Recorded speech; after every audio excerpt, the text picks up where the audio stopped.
Good morning students, मैं doctor Dheeraj Negi LBS college Harda management department से। आज का वीडियो कम्युनिकेशन स्किल का है, जिसका बहुत ही important chapter non verbal communication, जिस पर हम लोग बात करने जा रहे हैं। So start the first video. हमारा टॉपिक इसमें जो लिया गया है वो आप सभी लोगों के स्क्रीन पर है, जिसमें हम लोग देखने जा रहे हैं introduction of non verbal communication, meaning of non verbal communication, definition and types of non verbal communication. देखिए विद्यार्थियों, ये जो हमारा नॉन वर्बल कम्युनिकेशन है, ये कहीं ना कहीं BCom first year, BBA first year और वोकेशनल पर्सनालिटी डेवलपमेंट तीनों ही विषयों में बहुत ही इंपॉर्टेंट चैप्टर है। तो कहीं ना कहीं हम इसे बहुत अच्छी तरह से समझेंगे और मुझे उम्मीद ही नहीं, पूरा विश्वास है कि आप सभी लोगों को ये बहुत अच्छी तरीके से समझ में आएगा। मैं आप सभी लोगों के सामने एक स्क्रीन शेयर करने जा रहा हूँ। देखिए, ये हमारी पहली स्क्रीन है जिसके ऊपर हेडिंग डली हुई है नॉन वर्बल कम्युनिकेशन। ये दो फोटोज आप इस पर शो ऑफ देख रहे हैं। इसमें पहले वो व्यक्ति हैं जो हम हैं, जो हम चल कर जा रहे हैं, और कहीं ना कहीं दूसरा वो फोटो है जो दुनिया है, जो अलग अलग प्रकार से हमें एक्सप्रेशंस देती है। इसीलिए मैं आप लोगों को बताने जा रहा हूं कि कम्युनिकेशन को दो भागों में बांटा गया है, verbal communication and non verbal communication. Verbal communication एक ऐसा कम्युनिकेशन है जिसमें वर्ड का प्रयोग किया जाता है, लेकिन नॉन वर्बल कम्युनिकेशन एक ऐसा कम्युनिकेशन है जिसमें कभी भी शब्दों का प्रयोग नहीं किया जाता, पर उसके बगैर ही इंसान अपनी सारी अभिव्यक्ति कर सकता है। ये दुनिया का वो स्वरूप है जो हम देखते हैं, जो हमें आगे बढ़ने से रोकता है, लेकिन सामने से हम गुजर रहे हैं और केवल स्माइल देते हुए गुजर रहे हैं। That is called the non verbal communication. हमें आगे बढ़ते रहना है, लेकिन और जो हमारे सामने आने वाली स्थितियां हैं उसे कहीं ना कहीं इग्नोर करके हमें आगे बढ़ना है।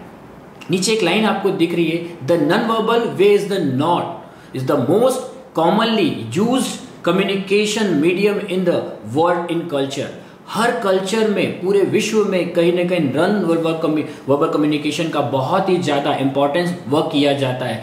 आज हम देखते हैं कि हर व्यक्ति अपने जेस्चर, अपने पोस्चर्स और कहीं ना कहीं अपनी फीलिंग्स और अपने इमोशंस को प्रेजेंट करके ही अपनी बात को पूरी करता है। हमारा ये महत्वपूर्ण विषय जो कहीं ना कहीं एग्जाम के नज़रिए से बहुत ही ज़्यादा इंपॉर्टेंट है। हम नेक्स्ट स्लाइड की ओर बढ़ते हैं। आप जब जैसे ही what is a non verbal communication को देखते हैं तो इसमें एक बहुत सिंपल सी लाइन आती है कि ये कुछ सिंबॉलिक होता है। इसमें सिग्नल्स होते हैं, इसमें सिंबल्स होते हैं, इसमें फीलिंग्स होते हैं, इसमें पोस्चर्स होते हैं और जेस्चर होते हैं, जो कहीं ना कहीं हम प्रेजेंट करने पर जब अपनी बात को सामने वाले तक पहुंचाते हैं। आप एक मैसेंजर के थ्रू अपने सारे वर्ड्स सामने वाले व्यक्ति को बिना कहे प्रेजेंट करते हैं और रिसीवर उसे रिसीव करता है और आपको फीडबैक देता है। कहीं ना कहीं इसी तरह से आप धीरे धीरे धीरे करके आगे बढ़ते हैं। स्टूडेंट्स, ये नॉन वर्बल कम्युनिकेशन आगे चलकर आपको अपनी ऑर्गेनाइजेशंस में भी बहुत इंपॉर्टेंस जो है भूमिका निभाता है। कहीं ना कहीं आप जिस भी ऑर्गेनाइजेशन में एज ए चीफ बैठते हैं, कई बार ऐसी स्थितियां बनती है कि आपको बिना बोले अपनी बात रखनी होती है, जिसका सबसे अच्छा उदाहरण है स्माइलिंग फेस। अब हम धीरे से आगे बढ़ते हैं। कहीं ना कहीं आपको नॉन वर्बल कम्युनिकेशन का एक मेन इंट्रोडक्शन और मीनिंग समझ में आया होगा। इसका एक बहुत इंपॉर्टेंट चैप्टर है the type of non verbal communication, जिसका पहला पॉइंट है आई कॉन्टैक्ट। आई कॉन्टेक्ट अपने आप में नॉन वर्बल कम्युनिकेशन का एक ऐसा पोर्शन है, क्योंकि जब एक अच्छा मैसेंजर एक रिसीवर को अपना मैसेज देता है, उसका आई कांटेक्ट ही उसके मैसेज को कंप्लीट करता है, तभी उसे फीडबैक मिलता है। अन्यथा कहीं ना कहीं जैसे ही आई कांटेक्ट टूटा, आपका काम वहां पर खत्म हो जाता है। इसलिए कई बार आपने देखा होगा कि जब एक अच्छा वक्ता, जिसे हम मैसेंजर के नाम से पुकारते हैं, जिसे हम रिसीवर कहते हैं, वो कहीं ना कहीं आपका श्रोता होता है। जब उन दोनों के बीच में जो लिंक होता है वो आई कांटेक्ट होता है। तो मेरी इस लेक्चर में आप हमेशा याद रखिएगा कि एक अच्छा वक्ता अपने श्रोता का आई कांटेक्ट कभी नहीं बिगड़ने देता। इसके बाद हम सेकंड टाइप पर पहुंचते हैं, जो कहीं ना कहीं बहुत ही इंपॉर्टेंट पोर्शन है आप लोगों के इस टॉपिक का। This is the face expression. बहुत सारे फेस हम लोग कहीं ना कहीं देखते हैं, बट उन फेस का अलग अलग इंपॉर्टेंस होता है। जैसा कि आप स्क्रीन पर देख रहे हैं, पहला है एंगर। बहुत सी पर्सनालिटीज ऐसी होती हैं जो सदैव अपने चेहरे पर एक गुस्सा रखती है। वो कहीं ना कहीं उनकी पहचान बन जाती है, उनकी पर्सनालिटी का सिंबल बन जाती है। आई रिक्वेस्ट टू यू इस सिंबल से हमेशा दूर रहें। Second is very important portion in your study material, Joy. जिंदगी खुशियों पर निर्भर करती है। हम लोग इस जिंदगी को लीज पर लेकर चल रहे हैं। कब तक हम रजिस्ट्रेशंस की ओर भागते रहेंगे? जिंदगी खुशियों का नाम है, जितना खुश रहोगे उतना अचीवमेंट मिलेगा। थर्ड नंबर अब हम देखते हैं surprise. This is very important portion, surprise.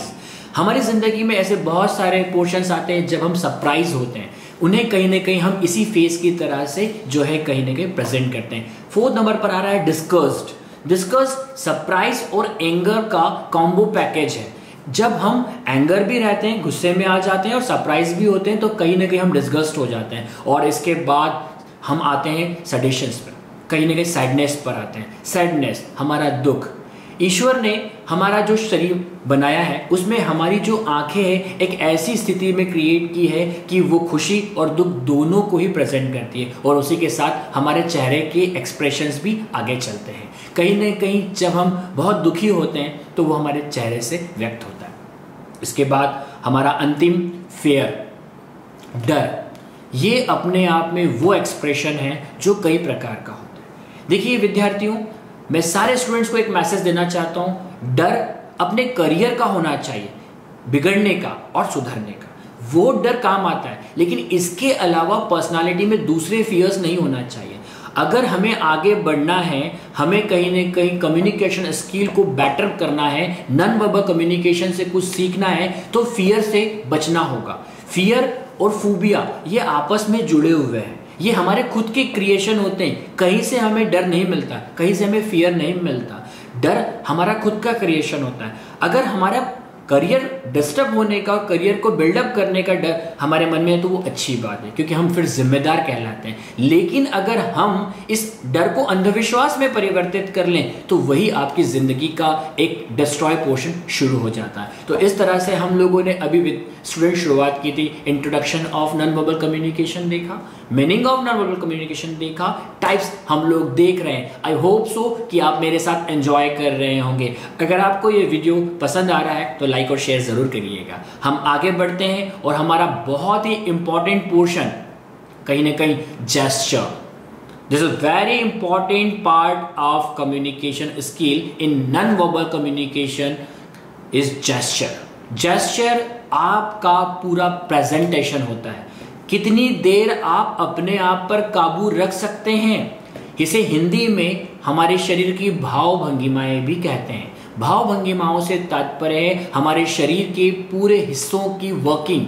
किस तरह से हम बैठे हैं तो हमारा हाथ क्या कर रहा है, हमारी आंखें क्या कर रही है, हमारे चेहरा का एक्सप्रेशन क्या है, हमारे लेग्स क्या कर रहे हैं, overall to presentation called the gesture. And सबसे आगे, इसके बाद आगे हम और बढ़ेंगे तो हमारे सामने आता है पोस्चर। पोस्चर और ओरिएंटेशन जो है ये दोनों एक साथ जुड़े हुए हैं। कहीं ना कहीं जब हम पोस्चर्स को चेक करते हैं तो जेस्चर और पोस्चर एक साथ जब कॉम्बो में होते हैं तो हमारा ओरिएंटेशन आता है। और इन द लास्ट हम कहीं ना कहीं पहुंचे हैं हमारे बॉडी लैंग्वेज पे। This is very important factor. Body language in your personality belong to the communication skill with non verbal communication. आपकी पर्सनालिटी का महत्वपूर्ण हिस्सा बॉडी लैंग्वेज है। आपका चलना, आपका उठना, आपका बैठना, आपका खाना, आपका पीना, ये सब बॉडी लैंग्वेज पर निर्भर करता है। बहुत से विद्यार्थियों की ये सोच है कि बॉडी लैंग्वेज उनके अच्छे कपड़ों से होती है। आपका फॉर्मल ड्रेसअप आपकी पहचान होती है, बट उसके साथ ही साथ आपकी पर्सनालिटी का सबसे इंपॉर्टेंट हिस्सा होता है बॉडी लैंग्वेज। जैसा मैंने आपको बताया, ये सब पार्ट्स बहुत ज़्यादा इंपॉर्टेंस रखते हैं।